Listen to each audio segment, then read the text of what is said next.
Chapter 7 of The Dirt Bike Racer. 3 times a week my mother took me to Turtle Hill and I got to know the Johnny Joe like the back of my hand.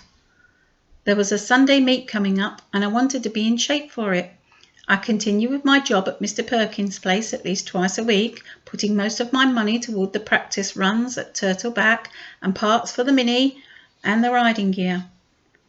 I'd finally met Ollie. He was in his 60s. He was no taller than I, but he had a bulging stomach and his hair was snow white. On a sunny, pleasant day, I helped him pick weeds from around the flower garden and the garage. Both sides of the garage were covered with vines of red and white roses, so pretty that I knew Ollie had taken a lot of pains in caring for them.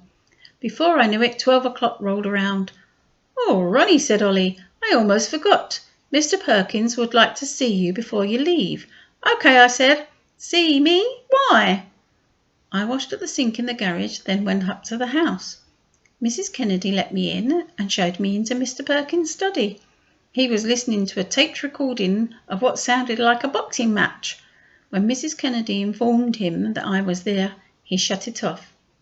"Hello, Ronnie," he greeted me, smiling. "Hi, Mr. Perkins," I said. "That's the Joe Louis Jim Braddock Championship fight of 1937, he explained. June 22nd, to be exact. I knew them both. Great guys, great fighters, but Joe was better. He KO'd Jimmy in the 8th, you know. I was there. I saw it from ringside." He grinned. "Listening to it is like seeing it all over again. Well, how is the work going, Ronnie?" "Just fine, sir," I said. He chuckled. "You get along all right with Ollie?" "Oh, yes. He's a real nice guy. He said you wanted to see me." "Yes. I'd like for you to have lunch with Guinevere and me. We'd like the company, and she's cooked up a delicious meal and baked a pecan pie." "Does that whet your appetite?" "Sure does," I said. "Good. It does mine too. Come on. Let's go and see if she's lived up to all the good things I've said about her." So I ate lunch with Mr. Perkins and Mrs. Kennedy. Ollie, Mr. Perkins said, always drove home for lunch. Breaks up for the day with his wife, a lonely woman with an arthritic condition, Mrs. Kennedy added. Mr. Perkins did most of the talking while we ate, reminiscing mainly on his days as a motorcycle rider and racer. "I raced on to the top courses in the world, Ronnie," he said, a faint nostalgic smile on his lips. "Daytona Beach, Florida, Langhorne, PA. That's the way he said it. Langhorne, PA, not Langhorne, Pennsylvania. Dodge City, Kansas, and I raced with the best of them. Hen from Germany, Wright from the UK. UK? United Kingdom. Oh, that Wright was good, all right. One of the very, very good drivers, Ronnie. So was Hen. And Taruffi, a driver from Italy. I almost collided with him one time. We were taking a corner side by side and my front wheel hit an object. I don't know what it was. Must have been a stone, but it threw my bike off balance and I skidded, almost running into Taruffi. I ended up last and Taruffi first. After the race, I remember he came over to me and asked me how I was. Then he bought me a drink. Oh, well, enough of this, Ronnie. I don't want to bore you about my motorcycling days. That was many years ago." "You're not boring me one bit, Mr. Perkins," I said. "I really enjoy listening to you talk about your experiences." "Thank you, Ronnie. You're a nice, kind boy. Better get going on your lunch," Mr. Perkins said. Mrs. Kennedy. "Or it'll be cold, and you won't want it." "Hot or cold, you know I'll always clean up my plate, Guinevere," he told her. He smiled at me and started to eat again.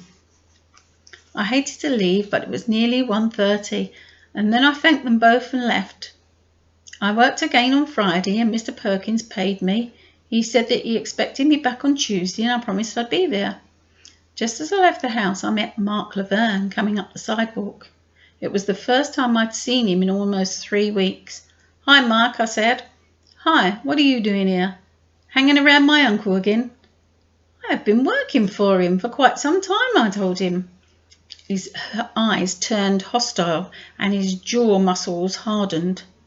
I knew that he suddenly had some unpleasant thoughts about me. I remembered what Mr. Perkins had told me about Mark and his father, and I wanted to leave, but he stood in front of me, blocking my way. "Are you through here now?" he asked bluntly. "I mean, for good?" "No, I'm coming back Tuesday." His eyes seemed to get even more hostile, and I was afraid to think of what he had in mind. "You know that my uncle isn't very well," he said.